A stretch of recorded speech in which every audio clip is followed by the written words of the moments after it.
Meskipun sedang berhadapan dengan situasi pandemik COVID-19, tetapi kehidupan seharian masih perlu diteruskan dengan mengamalkan normal serta norma baharu. Bagaimana pula dengan pendidikan untuk anak-anak? Adakah kita sudah bersedia untuk membuka sekolah dengan normal serta norma baharu?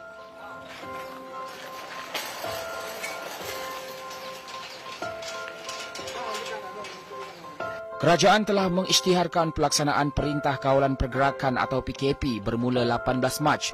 Seterusnya, tempoh PKP telah dilanjutkan beberapa fasa termasuklah Perintah Kawalan Pergerakan Bersyarat atau PKPB yang bermula pada 4 Mei. Sepanjang tempoh ini, kerajaan telah menetapkan bahawa semua institusi pendidikan ditutup.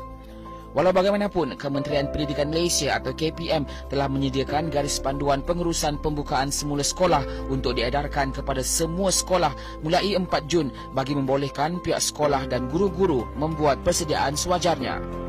Garis panduan ini bertujuan untuk memastikan keselamatan dan kesihatan murid, guru serta warga sekolah sentiasa diutamakan semasa proses pengajaran dan pembelajaran atau PDP diadakan di sekolah. Selain pengurusan sekolah dan asrama sekolah dapat berjalan dengan lebih teratur dan lancar. Menteri Kanan Pendidikan Dr. Muhammad Razzi Majidin dalam temu bual eksklusif bersama bernama berkata, garis panduan ini dibuat melalui perbincangan serta kerjasama rapat antara kementeriannya dengan Kementerian Kesihatan Malaysia atau KKM dan Majlis Keselamatan Negara. Ini adalah garis panduan pengurusan pembukaan semula sekolah yang telah disiapkan oleh Kementerian Pendidikan Malaysia dengan kerjasama rapat daripada Kementerian Kesihatan. Ya. Kita berbincang secara mendalam setiap langkah yang sepatutnya diambil di sekolah. Maka kita kumpulkan langkah-langkah ini, kita masukkan dalam garis panduan ini yang akan diedarkan kepada pihak sekolah, pihak pengurusan sekolah, diedarkan kepada guru-guru juga dan akan menjadi rujukan untuk ibu bapa. Bermula dari pintu pagar sekolah, bermula daripada pintu pagar sekolah di mana garis panduan menetapkan bahawa sampai sahaja pelajar ke sekolah, maka suhu mereka akan diperiksa dan mereka akan ditanya sekiranya mereka ada mempunyai sebarang simptom. Ya. Jika pelajar ada simptom, kena maklumkan kepada guru, maka guru akan mengambil tindakan yang selanjutnya. Dan kita juga sedar bahawa pelajar-pelajar ini kadang-kadang sampai ke sekolah berjalan kaki, naik basikal dan sebagainya. Dan kadang-kadang suhunya akan tinggi sedikit, ya, daripada 37.5. Maka dalam garis panduan itu juga disebut bahawa pelajar-pelajar ini akan diminta untuk berehat dahulu untuk memastikan badan mereka agak lebih sejuk dan akan diperiksa suhu sekali lagi. Garis panduan ini menentukan beberapa ketetapan yang perlu dilaksanakan oleh pihak sekolah seperti pengurusan bagi penjarakan sosial di dalam kelas, kawasan sekolah, kantin dan juga asrama pelajar. Di dalam kelas, meja dan tempat duduk murid dijarakkan 1 meter bagi memastikan wujudnya penjarakan sosial antara murid serta bilangan mereka dalam sesebuah kelas juga dikurangkan mengikut kesesuaian jumlah murid dan kelas di sesebuah sekolah. Begitu juga bagi sesi pembelajaran yang akan diadakan di kelas terapung seperti makmal sains, pusat sumber, makmal komputer dan lain-lain lagi. Sekarang ini kita berada di makmal sekolah dan jika kita lihat telah ditandakan jarak-jarak bagi memastikan adanya penjarakan sosial. Boleh tengok saya dengan Datuk DG, space tengah-tengah ni tak boleh ada orang. Datuk DG berada dalam 1 meter daripada saya, begitu jugalah dengan pelajar-pelajar lain di sekolah ini, dan ini bagi memastikan bahawa pembelajaran ini dapat dilaksanakan dengan baik dan juga dalam keadaan selamat. Ini semua dalam SOP kita pastikan bahawa adanya penjarakan sosial di antara setiap orang pelajar. Masa rehat juga akan dilaksanakan secara fleksibel bagi mengurangkan risiko lambakan murid di kawasan kantin dalam satu masa. Kita sekarang ini berada di kantin sekolah dan dalam garis panduan yang dikeluarkan oleh pihak KPM, semua pelajar perlu membeli makanan berbungkus. Ya. Pihak kantin akan bungkuskan siap-siap makanan. Ada beberapa pilihan untuk pelajar dan pelajar akan beratur mengikut garisan yang telah ditetapkan, jaraknya 1 meter dari seorang pelajar ke pelajar yang lain, dan mereka mengambil makanan, ada makanan ini dengan kuih dan juga air. Mengambil makanan tersebut, terus ambil makanan, terus bergerak balik ke kelas. Dan pelajar-pelajar akan makan di dalam kelas. Lepas makan mereka perlu bersihkan.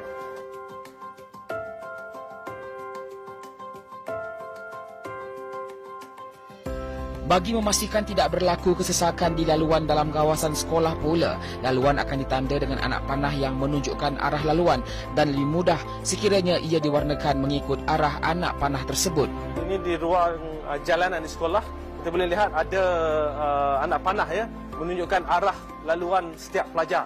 Dan maknanya pelajar yang sebelah kanan bergerak ke hadapan, manakala pelajar sebelah kiri ini akan bergerak ke arah ke belakang, maknanya tidak akan berlaku pertembungan. Ini kita laksanakan di semua sekolah. SOP kita di semua sekolah. Cara yang terbaik adalah untuk memastikan semua jalan laluan adalah sehala. Tapi dalam keadaan di mana laluan itu agak besar, kita boleh buat laluan dua hala, tetapi dengan penjarakan dan juga dengan anak panah yang jelas. Seterusnya, bagi sekolah yang mempunyai kemudahan asrama, garis panduan ini juga telah menetapkan beberapa peraturan yang meliputi kawasan bilik tidur pelajar, penggunaan tandas, bilik isolasi dan dewan makan. Jika kita lihat jarak antara katil ini lebih kurang 1 meter di antara katil, dan di atas di bahagian atas, katil bahagian atas tidak ada pelajar yang akan tidur di katil bahagian atas, cuma di bahagian bawah saja. So jika kita tengok, maknanya telah ada penjarakan, dan ini merupakan salah satu SOP yang kita gunakan ya. Untuk sekolah yang memang katilnya setingkat, tak ada masalah, memang di bawah sahaja. Untuk sekolah yang guna katil 2 tingkat, yang di sebelah atas kita tak akan gunakan ya, kerana risikonya agak tinggi, maka kita gunakan katil di sebelah bawah sahaja ya. Dan kita pastikan bahawa ada jarak di antara katil-katil ini, dan juga terdapat jarak di antara loker-loker yang digunakan oleh pelajar. Cuma disiplin ya. Ini guru-guru akan memainkan peranan bagi memastikan bahawa pelajar ini bila masuk dom, walaupun katil ini jauh, tetapi mereka masih perlu memastikan bahawa jarak sosial itu sentiasa ada ya. Tak boleh nak main-main, peluk-peluk dengan kawan dan sebagainya, untuk memastikan bahawa mereka sentiasa dalam keadaan yang selamat sewaktu tinggal di asrama.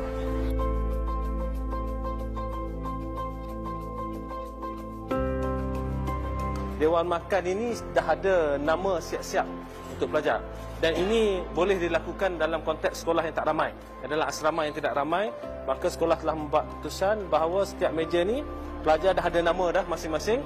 Jadi bukan saja untuk makan 5 kali sehari ya, tetapi juga untuk persediaan kelas malam, prep dia akan dilaksanakan di sini juga. Jadi dalam konteks sekolah menengah kebangsaan Tunku Husin ini, memandangkan kapasitinya ada, mereka boleh laksanakan ya. Masuk saja ke dewan makan, mereka boleh basuh tangan dulu, mengambil makanan, dan makanan di sini akan pack. Kita memang minta kantin packkan makanan tersebut, bungkuskan makanan, pelajar akan ambil makanan yang telah dipack tadi dan mengambil tempat masing-masing. Selesai makan, untuk keluar mengikut pintu satu lagi.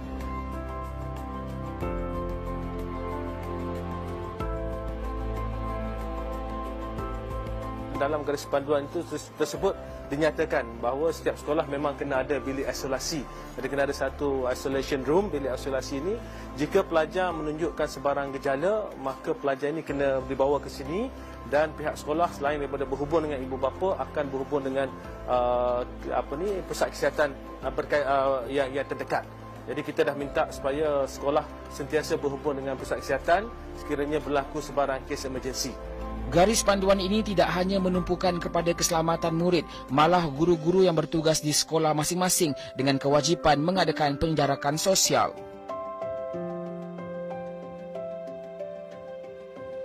Kita lihat di sini ada satu meja guru, kosong satu, dan ada satu lagi meja guru. Jadi guru-guru tidak perlu risau bahawa mereka akan bersesak-sesak di dalam bilik guru, kerana pihak sekolah di dalam garis panduan yang kita keluarkan, pihak sekolah perlu memastikan bahawa terdapat penjarakan sosial walaupun dalam bilik guru juga. Jadi sebab itu kita akan terus pastikan bahawa semua sekolah memastikan adanya penjarakan sosial. Guru-guru yang dipindahkan daripada bilik guru yang asal akan ditempatkan di bilik-bilik yang bersesuaian, termasuklah pusat sumber dan sebagainya. Sementara itu, Dr. Razi turut mengingatkan semua sekolah untuk mematuhi garis panduan yang disediakan ini dan melakukan persiapan rapi agar semua sekolah bersedia apabila kerajaan mengumumkan tarikh pembukaan sekolah kelak. Untuk memastikan garis panduan ini dipatuhi, pertama sekali kita di peringkat kementerian kita ada Jabatan Pendidikan Negeri, di bawahnya ada Pejabat Pendidikan Daerah. Jadi Pejabat Pendidikan Daerah akan memainkan peranan untuk memantau sekolah-sekolah, memastikan sekolah-sekolah mematuhi SOP-SOP yang telah ataupun garis panduan yang telah disediakan. Kami di pihak kementerian juga, termasuk saya, akan singgah di sekolah-sekolah untuk melihat pelaksanaan garis panduan yang telah diadakan. Jadi kita amat berharap dan kita yakin bahawa pihak pengurusan sekolah dan juga guru-guru akan dapat membantu kita memastikan bahawa garis panduan ini dipatuhi, ya. Sebab kita apa yang penting adalah untuk anak-anak kita kembali ke sekolah dan kembali dalam keadaan yang selamat. Pada hari ini masih belum ada sebarang tarikh pembukaan sekolah. Kalau yang tersebar di WhatsApp dan sebagainya itu bukan daripada pihak Kementerian Pendidikan Malaysia, ya. Kami belum menetapkan sebarang tarikh pembukaan sekolah. Kami masih memantau bersama dengan pihak KKM dan juga pihak MKN untuk memastikan keputusan untuk membuka sekolah itu dibuat berdasarkan data-data yang lengkap. Yang akan ke sekolah dahulu adalah pelajar tingkatan 5 dan tingkatan 6 saja. Ini perlu jelas, ya. Saya dapati ada ibu bapa yang risau, ya, kita buka semua sekali. Ya tidak, kita akan cuma buka untuk pelajar tingkatan 5 dan tingkatan 6 sahaja, ya, kerana mereka lebih matang, lebih mudah untuk diuruskan supaya mereka dapat mematuhi garis panduan yang telah dilaksanakan. Jadi secara keseluruhannya semua sekolah menengah akan dibuka, sekitar hampir 3,000 buah sekolah di seluruh negara. Cuma kita akan memberikan notis 2 minggu lebih awal sebelum sekolah dibuka. Kita amat berharap anak-anak nanti apabila datang ke sekolah, pastikan bahawa penjarakan sosial itu sentiasa diamalkan sepanjang mereka di sekolah dan juga sepanjang perjalanan mereka ke sekolah dan sepanjang perjalanan mereka balik dari sekolah. Apa yang saya ingin tekankan bahawa garis panduan ini akan sentiasa ditambah baik. Apabila sekolah dibuka kelak dan kita lihat bagaimana perjalanan garis panduan ini, dan sekiranya terdapat ruang-ruang untuk kita tambah baik, maka garis panduan ini akan terus ditambah baik bagi memastikan, seperti mana saya sebut tadi, pelajar hadir ke sekolah dapat mengikuti pengajaran dan pembelajaran dalam keadaan yang selamat.